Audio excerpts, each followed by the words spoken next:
This is K.M. Weiland, and you are listening to the 615th episode of the Helping Writers Become Authors podcast. I hope you enjoyed this week's episode, Genre Tips Part 2, How to Write Romance. Romance makes the world go round. In many respects, it makes the book world go round too. Romance consistently remains one of the best-selling of all fiction genres, so it's no surprise so many people write it, both out of personal enjoyment and because when it hits the sweet spot, it can be extremely lucrative. Learning how to write romance, however, is no easy feat. For all that romances often look simplistic, the genre is one of the most demanding. At its core, romance is nothing more or less than two people coming together and falling in love. Most romances are happily ever after, but of course, tragedy has been popular ever since Romeo and Juliet graced the stage. The genre is sometimes maligned for its stereotypes and often contested by readers who have varying steam level preferences, but it remains perennially popular, and for obvious reasons. Genre itself represents an archetype, and there is perhaps no genre more archetypal than romance, representing as it does the heartbeat of all life. Romance is a highly specialized genre with a demanding audience that wants exactly what it wants. And this is true to the point that many romance descriptions now tell readers exactly what to expect so they can find what they're looking for and steer clear of what they're not. For example, they use labels such as reverse grumpy sunshine, second chance with a baby, or enemies to lovers, as well as indicating what sort of rating love scenes might warrant, since going too far in either direction can turn off specific audiences. Although romance novels in their strictest sense are simply about the drama and excitement of two people navigating a new relationship, the genre can feature many subgenres, such as paranormal romance or romantic thriller, or be featured as a subplot in stories that fall into other genres, such as fantasy, historical, etc. Sooner or later, most writers will tackle romance on the page to one degree or another. It's difficult, after all, to write authentically about life without including so integral an experience. Now, I am not a romance writer myself, and in no way consider myself particularly qualified to teach on the finer points of the actual genre, but I have always featured a romantic element in all of my novels, and I enjoy reading a well-written romance story. So today, as the second installment in this 5-part genre tips series, I am offering 4 of my own thoughts and observations on how to write romance. Tip number 1, beginnings. Hook into the romance fast. Now, this is true for any genre. Give readers an early taste of what they can expect. In a fantasy, this will be something fantastical. In a mystery, it will be something mysterious. In a straight-up romance, we want romance, and generally speaking, we want it now. Like any self-respectingly picky romance reader, I have my own set of pet peeves that make it less likely I will read the book. And the first rule is simple. I want to get to the good stuff as soon as possible. The most important element in a romance is the interaction between the leads. I don't like to wait more than a chapter before I get to see these characters together and experience their chemistry. More than any other type of story, I like to see romances breaking out of the gate fast. Although it is important to set up each of the characters in their respective lives and problems, much of this development can be carefully distributed as the story progresses. An example that has stuck with me for many years is D. Henderson's True Devotion, which opens with a Navy SEAL rescuing his best friend's widow, who is a lifeguard, from a dangerous situation in the ocean. The story introduces the romance immediately when the woman, in a near-death state, shocks her longtime friend with the declaration, "I love you." Obviously, not all romances will be able to open with characters whose relationship is already in medias res, but this is a good example of how you can cut to the chase and hook readers into the meat of your story's relationship right away. Tip number 2, characters. Don't get confused about the antagonistic force. So, who is the antagonist in a romance? Although some stories, such as those in the romantic thriller subgenre, well feature a villain who is endangering one or both of the leads, this villain character is not the antagonist within the actual romance. So first, a quick refresher. Antagonist is a morally neutral term. It does not imply a character is a villain. Rather, it indicates which character is creating obstacles to the protagonist's goal. So in a romance, the climactic goal is to make the relationship work. Therefore, the primary conflict comes from within the relationship. So both characters must work through all the outer obstacles and inner resistances to their being together. This means each of the romantic leads can be seen to be each other's antagonists. So this is important to understand when plotting the story, and particularly when planning the climax. Too many romance novels fall off the rails in the third act if the author feels it necessary to bring in non-integral elements of danger or heightened external stakes in order to ramp up the tension. Although there is nothing wrong with including a suspense subplot or something similar, the book will be better off for observing two guidelines. Guideline number 1, the subplot antagonist must be foreshadowed and integral. In other words, the subplot must be set up early in the story and make sense all the way through rather than being tacked on for thrills in the end. More than that, it should be thematically important to the success of the romance. Guideline number 2. The climax must be focused on the romantic conclusion. So even if something super dramatic happens with a subplot villain, such as, say, a character getting kidnapped, the structural climax must focus on the culmination of the romance. Whatever happens in a story's climactic moment proves what a story is about. And a romance is, of course, about the romance. If the climactic moment fails to back that up, the whole story will feel off and unsatisfying. For example, in Ellen O'Connell's Western romance, Eyes of Silver, Eyes of Gold, an important through line is the female lead's psychotic father's resistance to her relationship with a biracial rancher. And this is a spoiler for the climax, so if you don't want to hear, you might want to fast forward a little bit. So the subplot culminates in a tense sequence in which the husband must rescue his wife from her deranged father. But this is not the climax.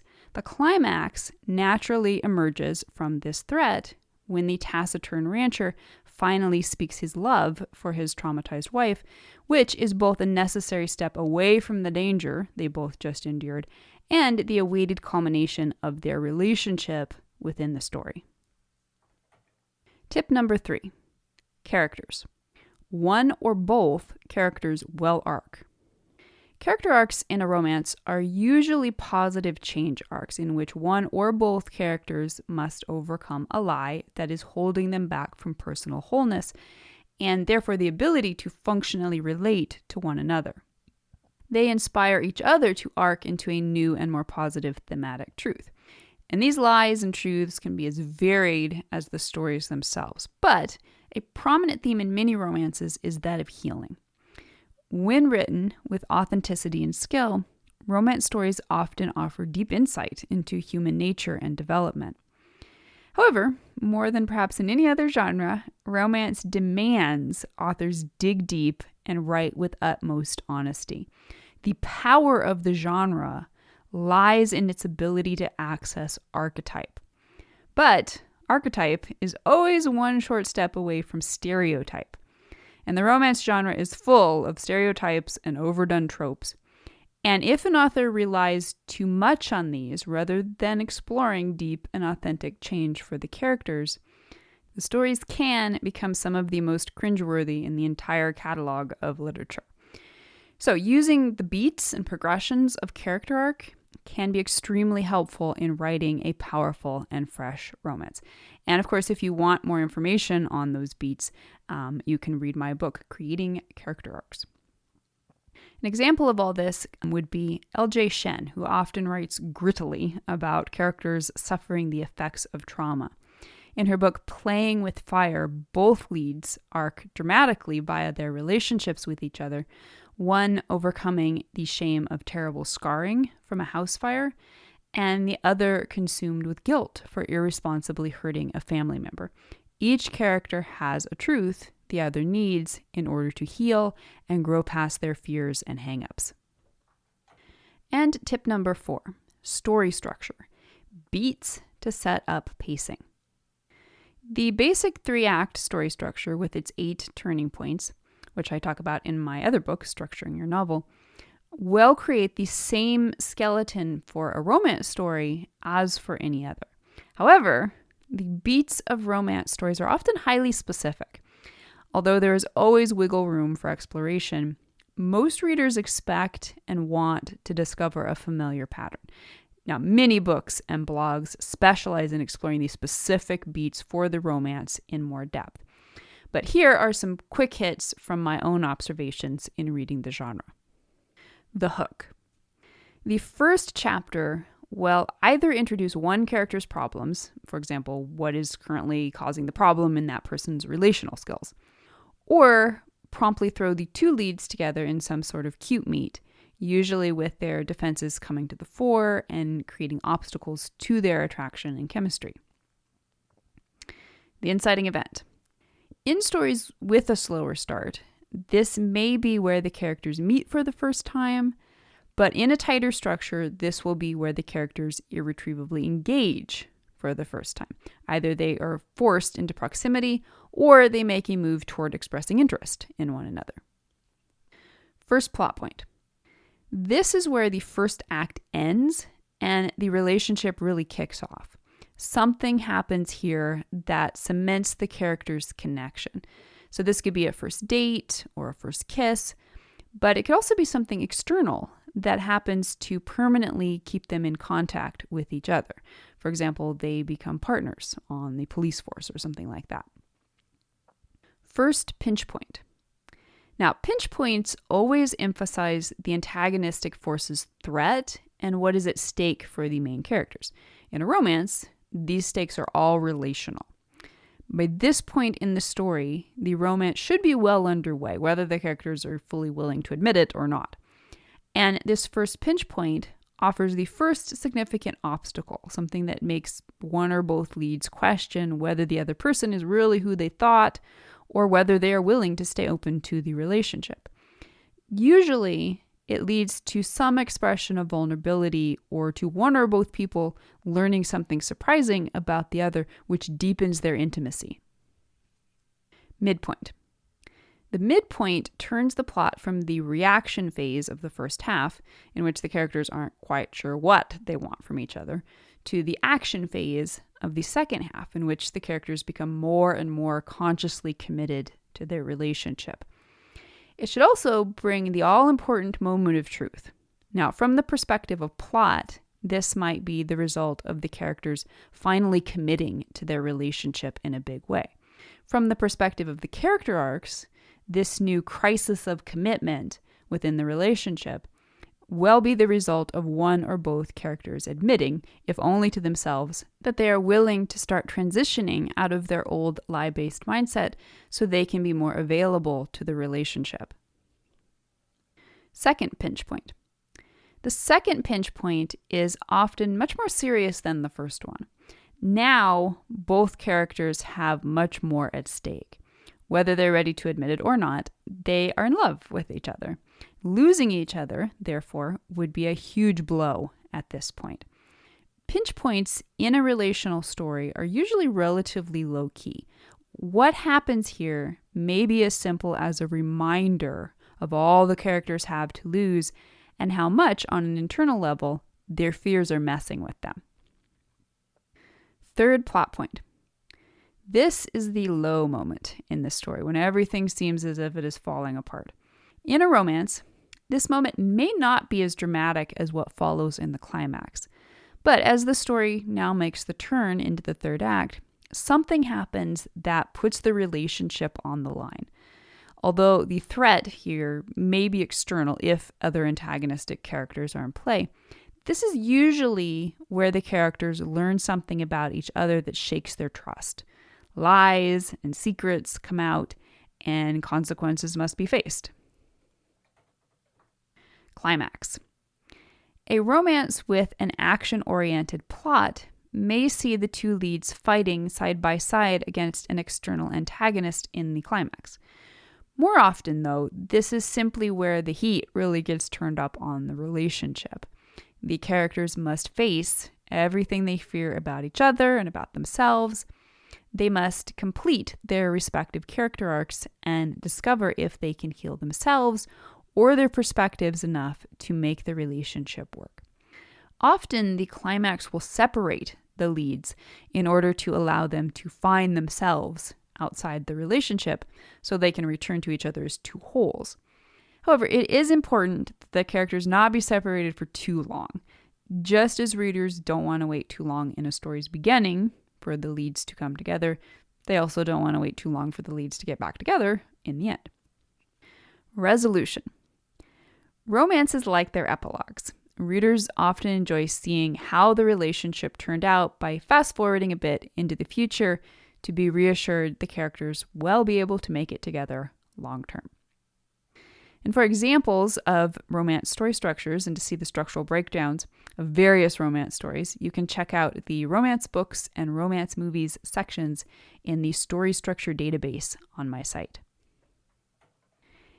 In my own subjective opinion, as a reader of the genre, romances can be either some of the most powerful and memorable of stories, or the most miserable and annoying. Although personal subjectivity will always play a role in how a reader reacts to a romance story, again, perhaps more than in any other genre, learning how to write romance well is a matter of demonstrating both strong technique and the courage to show up and write about one of the most vulnerable and intimate parts of life with honesty and insight. So, I hope you will stop by the blog and tell me your opinion. Have you ever written romance, or maybe just a romantic subplot? What are your thoughts on how to write romance? If you'd like to be part of the word player community over on my site and join in the conversation on this subject, be sure to stop by the website at helpingwritersbecomeauthors.com. You can always find a transcript of the most recent podcast and add your voice to the discussion by visiting the first post on the site's homepage. And don't forget that if you're looking for an older post, you can always find those by putting the podcast title in the search field at the top of the right-hand column. If you enjoyed this podcast, you can subscribe on Apple Podcast, Spotify, and Amazon Music, or whatever your favorite podcast platform may be. And if you'd like to do something to support helping writers become authors, it always means a ton if you're able to leave just a quick rating or review on your site of choice.